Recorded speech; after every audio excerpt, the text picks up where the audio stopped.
Unyakuzi wa ardhi ya msikiti wa Kongo.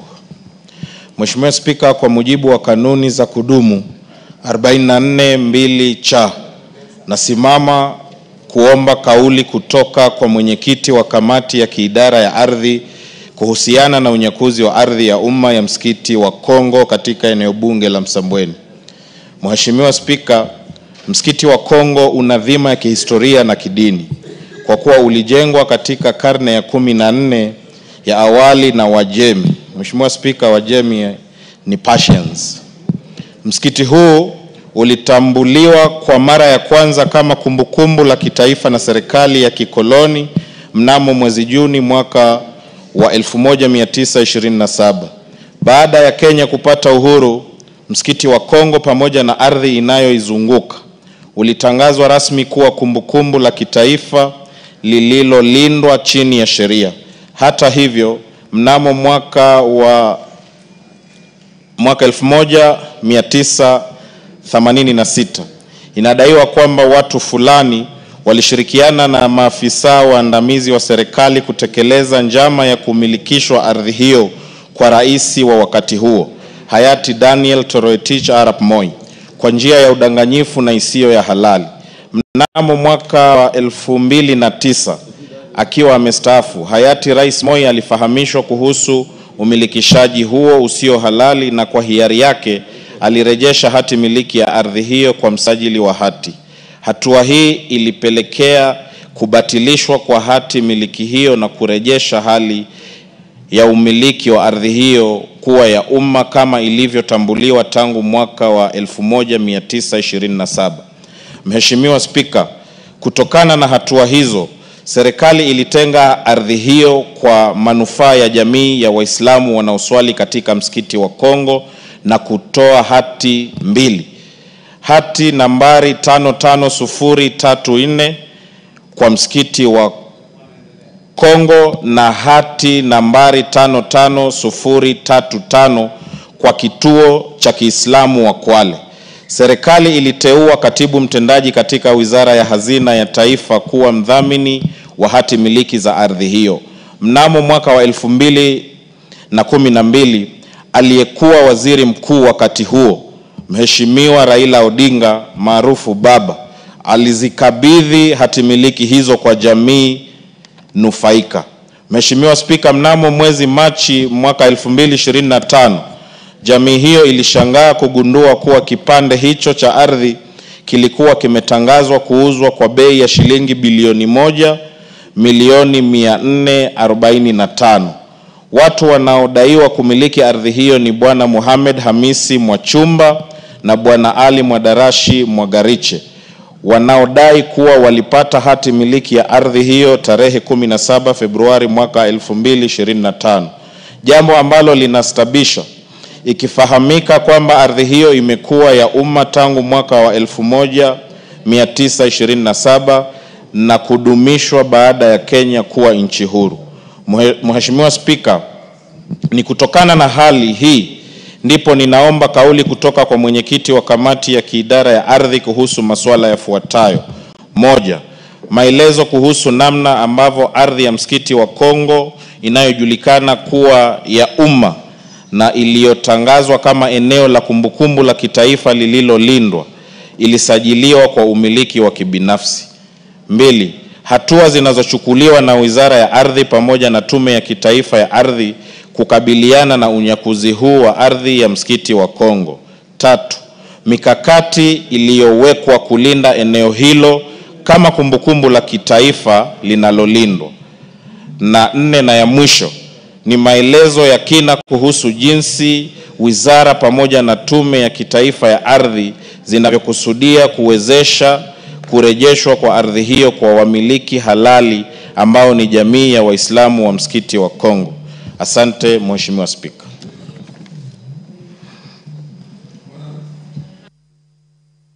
Kuna mheshimiwa wote kuchangia hiyo.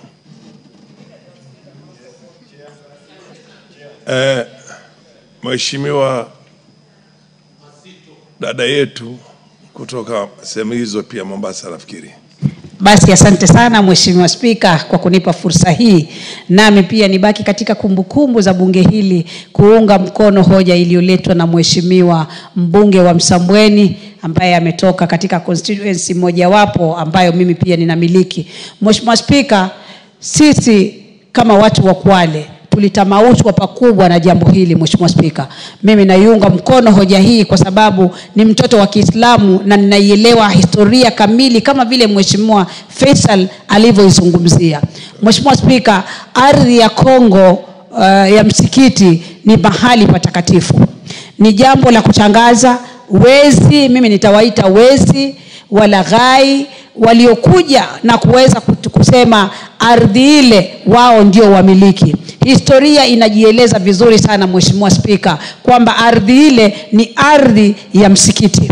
Na ilipatikana kwa njia gani? Historia Mheshimiwa Faisal ameieleza. Haiwezekani kuwa mtu ametokezea hivi majuzi na anasema anataka kumiliki ardhi ile. Ile ni ardhi ya kihistoria. Mheshimiwa Spika, ardhi ya Kongo haiuziki na haiwezi kuuzwa. Ninalaani vikali jambo hili, na pia na mimi naongezea kamati ya ardhi ya bunge hili iweze kuingilia kati, lakini historia inajieleza vizuri sana. Asante sana Mheshimiwa Spika, na nikome hapo. Mheshimiwa wa Keses, uangalie jinsi unavyoweza kuboresha hiyo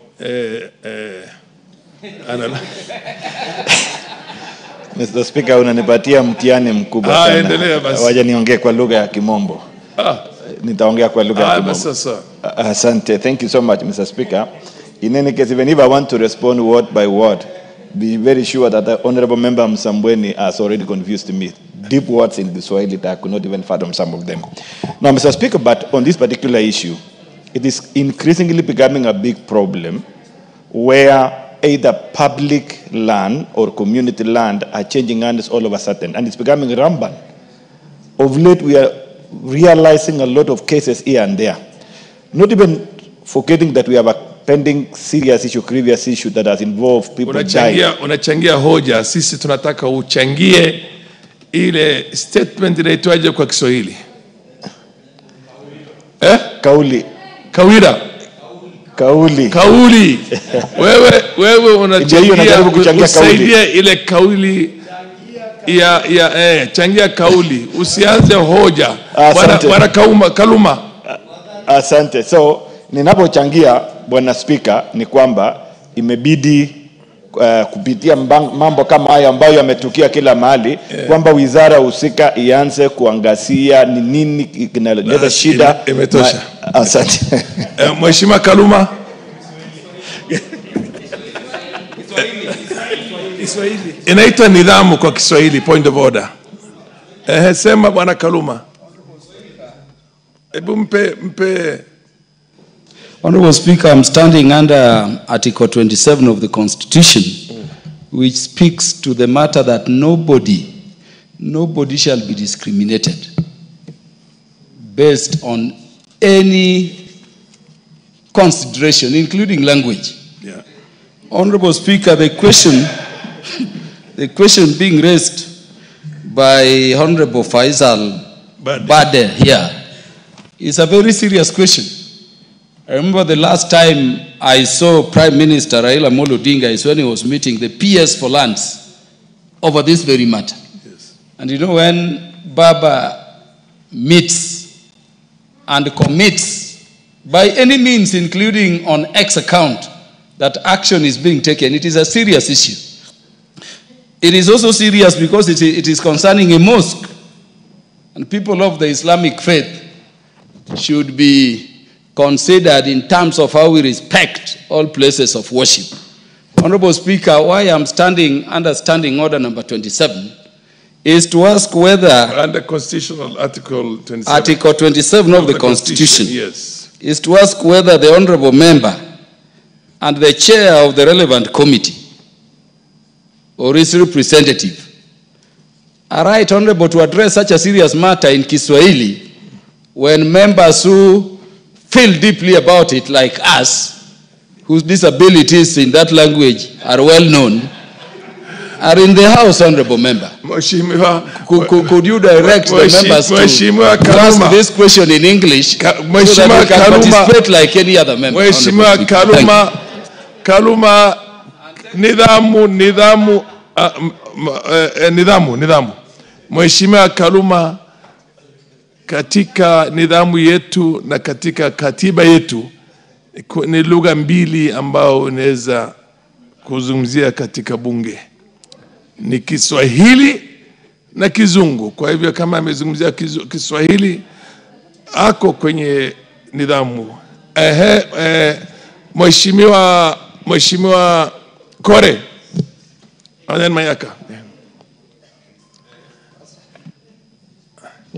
Asante Mheshimiwa Spika kwa kunipa fursa hii niweze kuchangia hoja hii muhimu. Na mimi itasema kwamba naliunga mkono hoja ya Mheshimiwa kuhusu msikiti wa Kongo. Na Mheshimiwa, mambo kuhusu ardhi imekuwa ardhi, hasa ardhi za sehemu za kidini, imekuwa ni donda sugu katika nchi hii. Mheshimiwa, tumepata msukosuko mingi katika sehemu za sala, iwe ni kanisa, iwe ni misikiti, kuhusu ardhi na majibizano kuhusu uongozi wa sehemu hizo. Lakini ardhi imekuwa ni jambo ambalo limeleta matatizo mengi sana katika sehemu zetu za dini. Na Mheshimiwa, ningependa kamati wakati watakapokuwa naangalia hoja hili kuhusu msikiti wa Kongo, wasiangalie msikiti wa Kongo peke yake, waangalie katika sehemu zote za dini ambazo ziko na mabishano kuhusu ardhi, iwe ni kanisa, iwe ni misikiti katika nchi hii.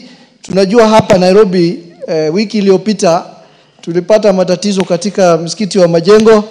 Tunajua msikiti wa Jamia hapa Globe, hapa Njiru pia watu waliumizana juzi kuhusu mabishano kuhusu ardhi. Kisumu kulikuwa na mabishano kuhusu msikiti na kanisa, hadi msikiti wenyewe ukapewa jina ambayo ni inahusisha madini zote mbili. Kwa hivyo majibizano aina hii kuhusu ardhi katika sehemu za maombi ni nyingi, na ningependa kamati iangazie sehemu zote ambazo ziko na mabishano. Asante. Amekusikia kamati Mayaka, alafu chairman ya